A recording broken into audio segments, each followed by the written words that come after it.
So your name, sir? Stephen Harris. And where were you born? Right here in Hartford, Connecticut.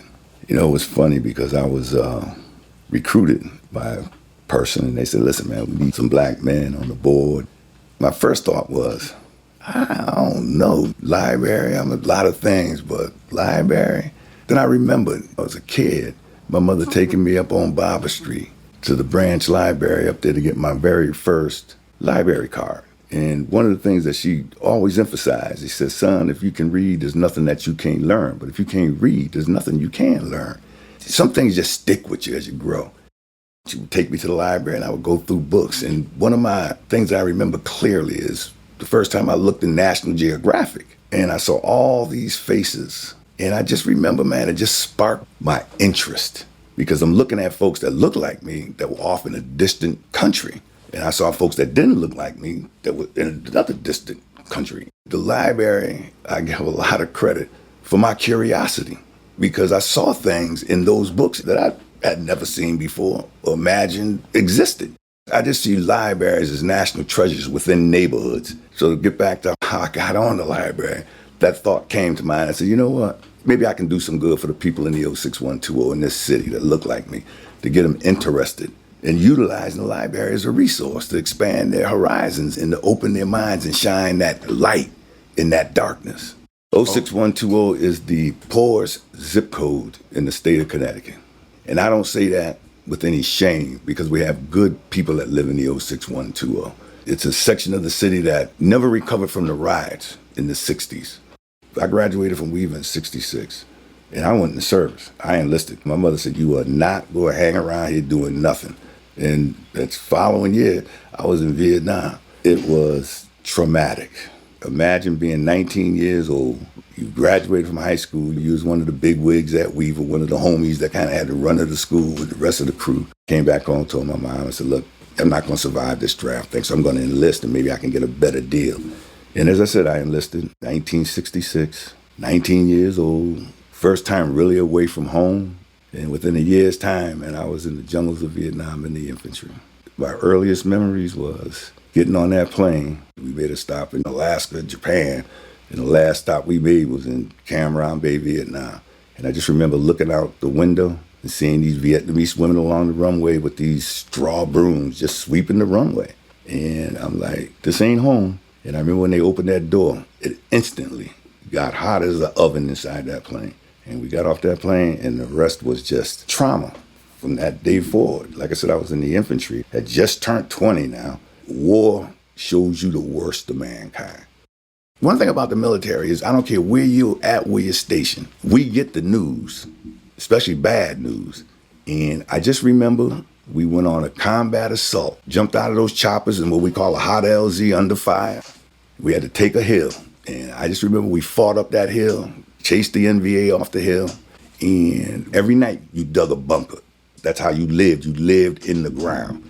And I was digging a bunker, and a guy came and jumped in my doggone hole, and he said, Tramp. He said, man, they killed Dr. King. They killed Dr. King. I said, what are you talking about? Then he killed Dr. King in Tennessee. We heard it over Armed Services radio. Everybody had a transistor radio, and this brother heard it, and he's going around to each of our holes. He said, man, they killed Dr. King. And like I said, we had just got through landing in this hot LZ, so I said, I thought about it, and I said, no, man, we got to dig in. Had no idea what was going on in Hartford. That's one thing my mother and grandmother and family did. They shielded me from a lot of bad news. My grandfather, who was like my surrogate father, passed away. They didn't tell me till they picked me up at the airport. We was coming home, and they said, a couple of things have happened. Your grandfather passed away while you were gone, and the city's burned down. Like, what do you mean the city's burned down? And we're coming down 91 now. We get off at the North Main Street exit. I'm looking ahead, and I see 3 figures standing at the exit. There's 3 state police. Wouldn't let you get off on the North Main Street exit because folks were still running back and forth across Main Street.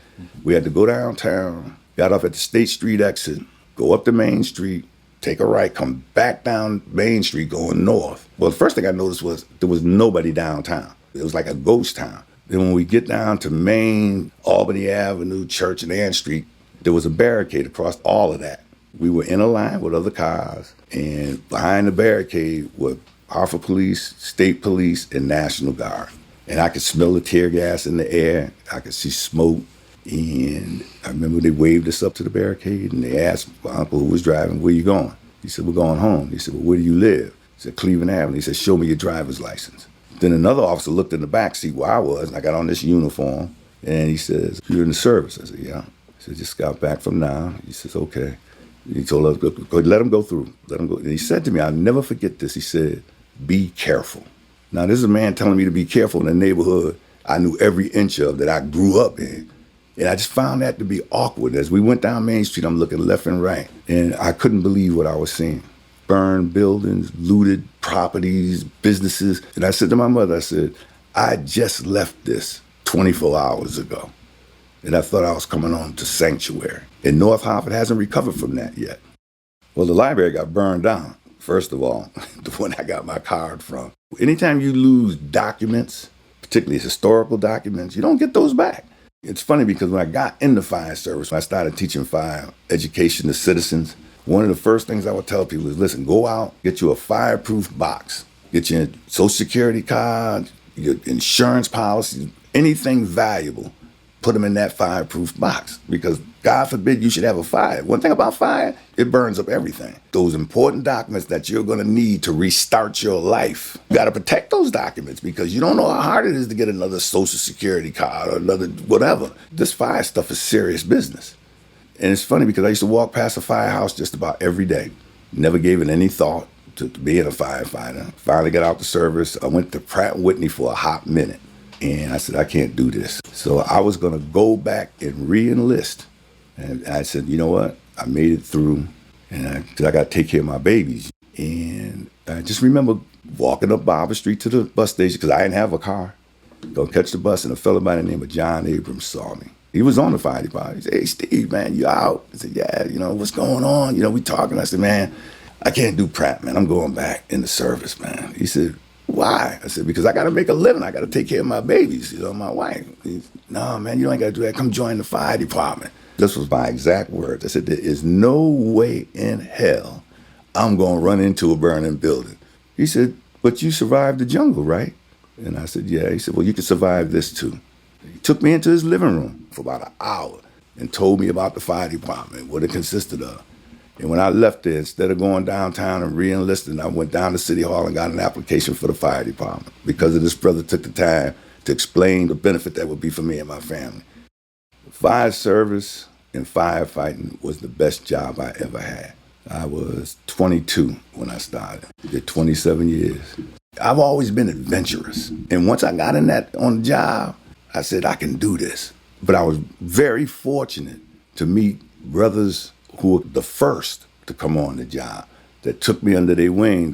I think libraries, churches are key components in any neighborhood. And I tell people, I said, I'm honored to be associated with a library that recognizes that we have a food desert, that we have people who are hungry, that does a food giveaway once a month.